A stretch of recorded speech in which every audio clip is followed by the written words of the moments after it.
Hey everybody, welcome back to another Meeple Peak board game video.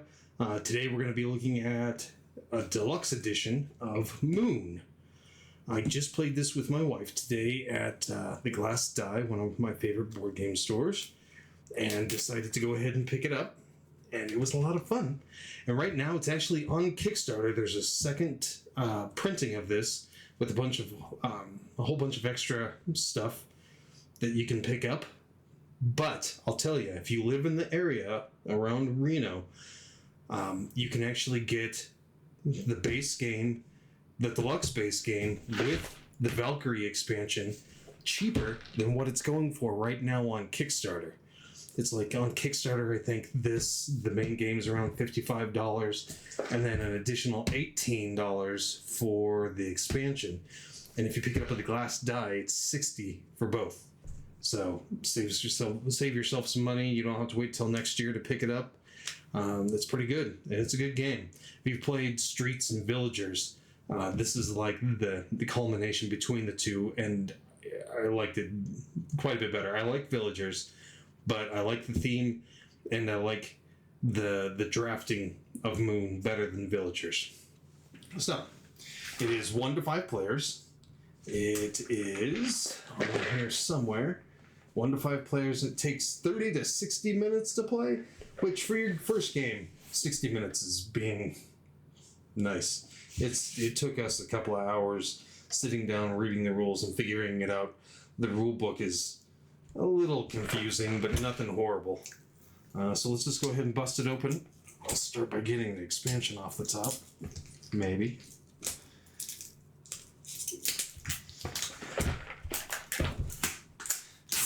Go.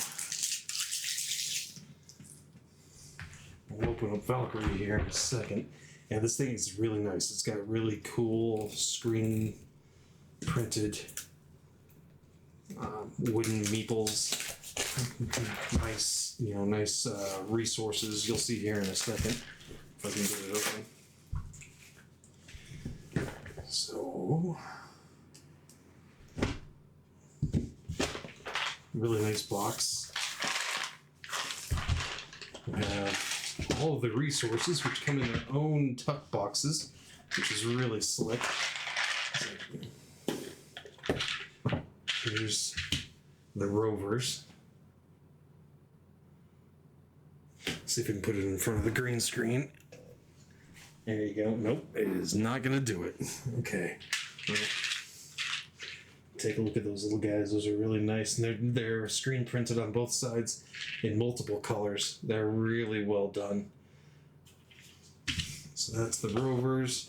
Then you have the hearts, which are the victory points of the game. Those are cool because they have one number on one side and another, so they act as both. There's 10s and 20s, and then 1s and 3s. So those are really nice. And then screen printed resources. So you have your wood leaves. I can't remember exactly what it's called, but 1's on one side and 3's on the other. Energy, water, metal, or steel. So really nice. It's cool. Plus these boxes are fantastic. Very handy. Let's get into the rule book real quick before we bust everything else open.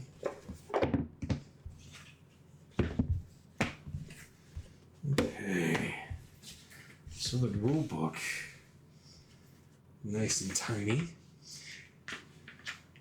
It does have a nice QR code where it'll take you to a how to play video. I can't remember the gentleman's name, but he does a lot of videos that I like of board game tutorials, and we are way out of focus. There we go. We have a pretty good component list. The different cards, different eras, all the different hearts and different resources. The little rovers. The setup, yeah, I followed this. And the setup was pretty easy to go by. There wasn't anything too confusing.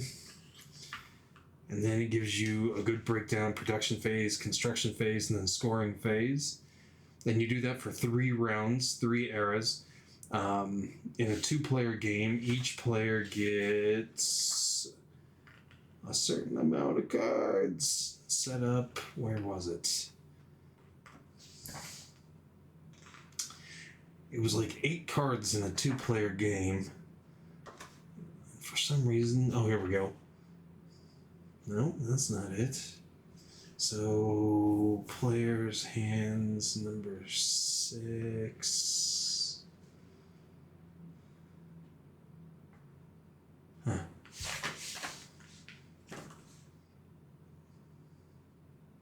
Well, the 2-player game was 8 cards. And I don't know why, but I cannot see it right now. Maybe it's on the next page. Production phase. No? Huh.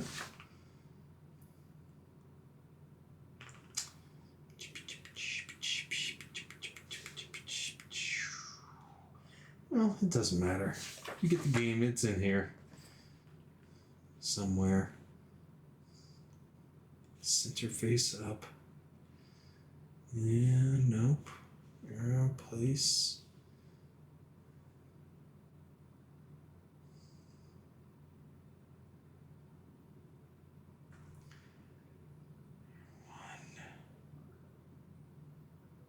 Well, I know it's in here.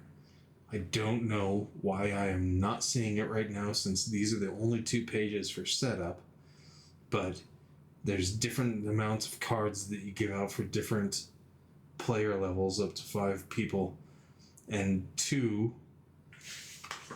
was 8 cards each.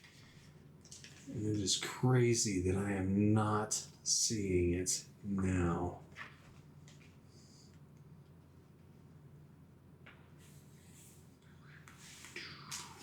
Oh, we're not going to go too crazy about it. Anyway, we'll just keep going through. But it gives you a good, phase by phase. Production's pretty easy. Whenever you see this symbol with a little dotted round arrow going around it, that's your production. Whenever you build the building, you get that. But at the beginning of every era, there's a production phase. So on your base, which I'm not sure where those are, one of the cards in there, it's going to look kind of like... it's this real tiny one here. There's a blue side and a yellow side, and it's going to give you some production and a little starting flag, and those are going to be some of the prerequisites that you need to be able to build during the construction phase. And each person is going to get there it is. I knew it was in here somewhere. 2 players 8, 3 to 4, 7, and 5 players. Each person gets 6 cards. So you're going to deal out those cards. You're going to look at them, and you're going to be able to build things according to what resources you have. But the nice thing is you have those little rovers, and you can place those on your opponent's side using whatever things they have to be able to gain it. So if there's a particular flag that you need for a prerequisite and you don't have it but an opponent does, you can put that rover there, you get to use it, and during the cleanup, like at the end of the era, you get to take all those rovers off and you get to keep them for yourself, and then you get to use them. So you want people to use your stuff more and more, then that gives you more building power if you don't have quite what you're looking for. So, I mean, it's nice. Yeah, see, there's where you put it on and you gain 2 things when you park a rover. Anyway, let's move on. Let's take a look at some of the cards. Let's look at, there's a base card. So this is a base card. So that would be your starting resource, and that'd be your starting flag of that particular prerequisite. I believe that one was roads, and I'm not going to sit here and fart around with that thing. So what you would do, so if your opponent wanted to use this particular card, they would take one of their rovers, not 3, just 1, and they would just set it on there like that. Let's see if I can zoom in a bit here.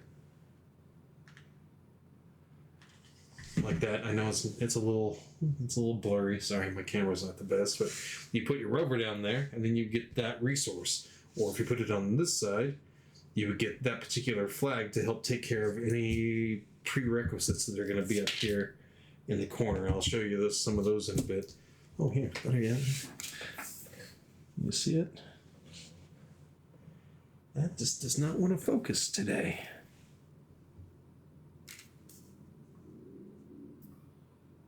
Sorry. But let's see if I hold it a little. Whoa, way too close. So then you put it right there. And then you get to gain that particular resource, or over here, and you gain that particular prerequisite flag. But here's some of the cards. Everybody gets a base, and they're all just a little bit different.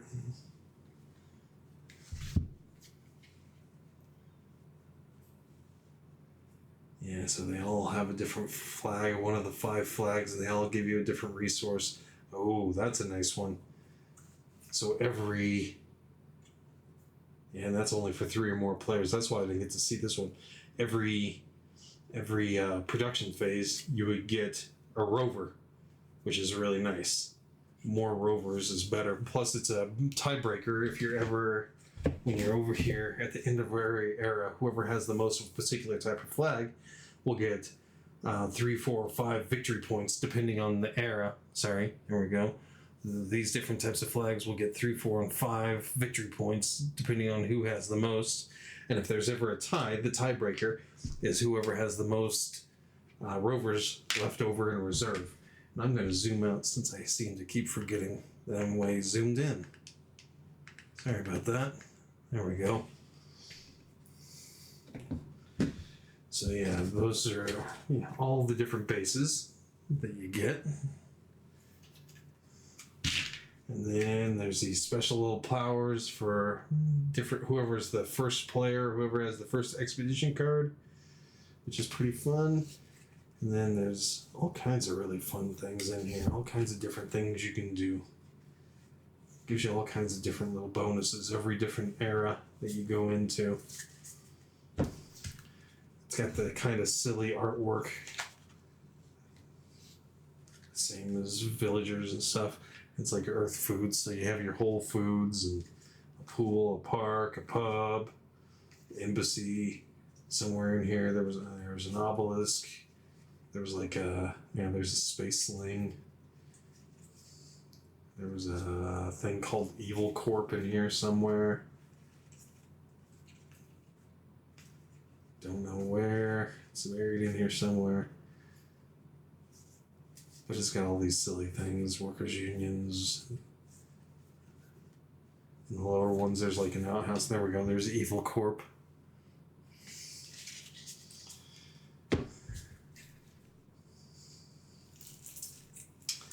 Yeah, it's a fun little drafting game. It moves pretty quick.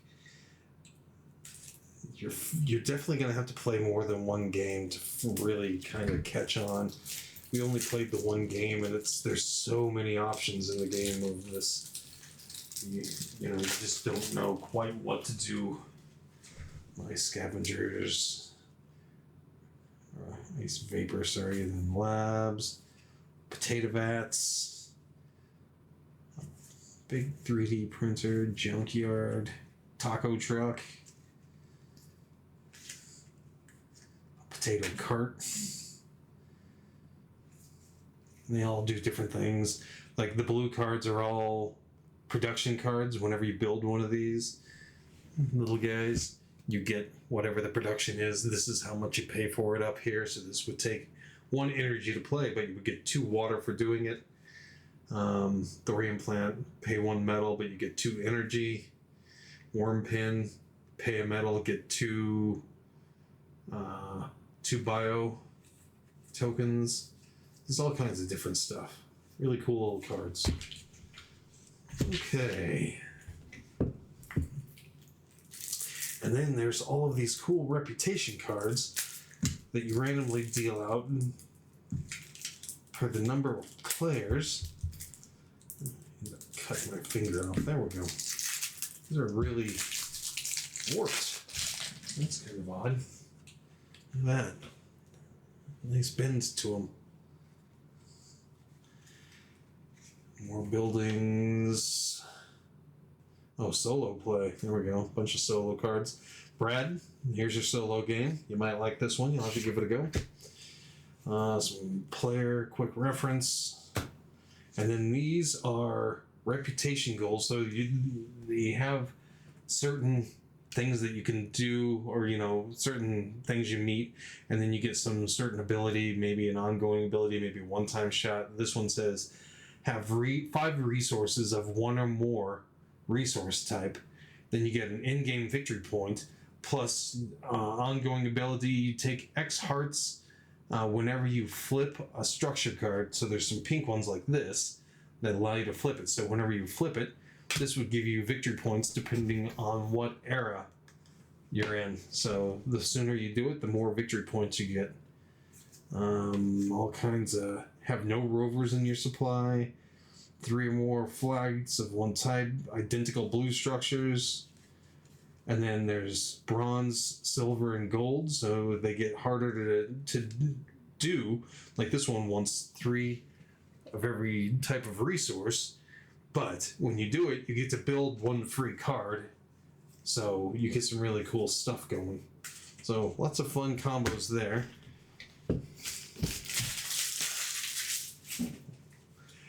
And then to go back in the box, it's got all these nice little dividers, and it tells you what kind of card goes in where, which is really cool. So that's just like villagers. And then this is the round keeper board that helps you out. It's nice. Just sits off to the side. So that's that. That is the base game of Moon. Let's set some of this aside and open up Valkyrie. Now this I did not play with while I was there, since I didn't even know how to play the base game. But it has some really nice components. And just in case you forget, the base game is required.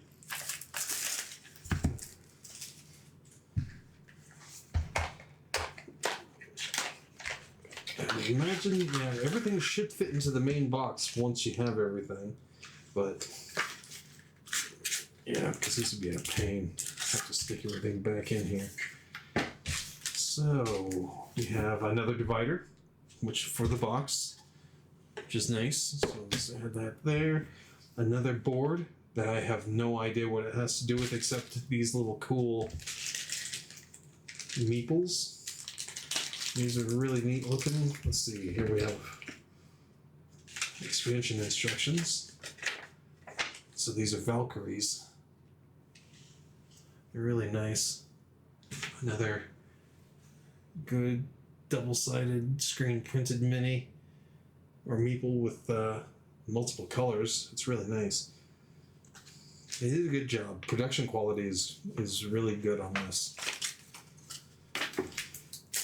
And then, ooh, look at that. That's shiny. I didn't see that. I didn't really look at it when I was playing it, and now I can't figure out how to open it.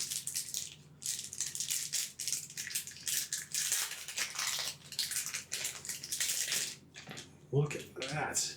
Shininess. Woo. Those are nice. Meteor magnets. Beef trees. Rogue base. Cargo drones. Cool. Earth portal. A tavern. Rover factory. That's cool. Those are really nice. Shiny.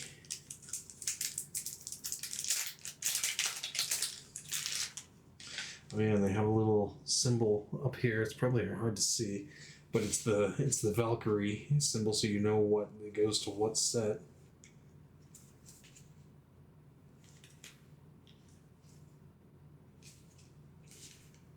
Very cool. Some more. All kinds of extra cards. So there you go. Really nice little game. Nice top boxes, nice meeple pieces. It's a fun game. It plays quick. little bit of a heavy learning curve. It's like I said, the rule book's a little funky, but it's not bad. We got going pretty quick. But then, yeah, 1 to 5 players. Like I said, once again, it is on Kickstarter right now. So, but if you live in the area and you want it cheaper, then head on over to the Glass Die and pick up a copy for $60 while they got it, because it's more expensive on Kickstarter. Plus, if you pick it up now, you don't have to wait till, well, I think it's April of next year. But there's a really cool playmat on Kickstarter, which I think I'm going to get. Don't tell my wife. It's really nice.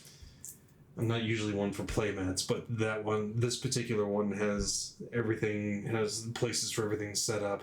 You know, it's not for the individual players, but you can set up everything for the regular game on there, and it has nice space. Plus, it's got a point tracker around the edge with these really cool little Voyager meeples. Head over to Kickstarter. I'll put a link in the description down below. But yeah, that's about it. If anybody has any comments or questions, please leave them down in the comment section. Always like to hear from everybody. Don't forget to like and subscribe if you like the video. And that is it, and I will talk to you later. Thank you. Bye.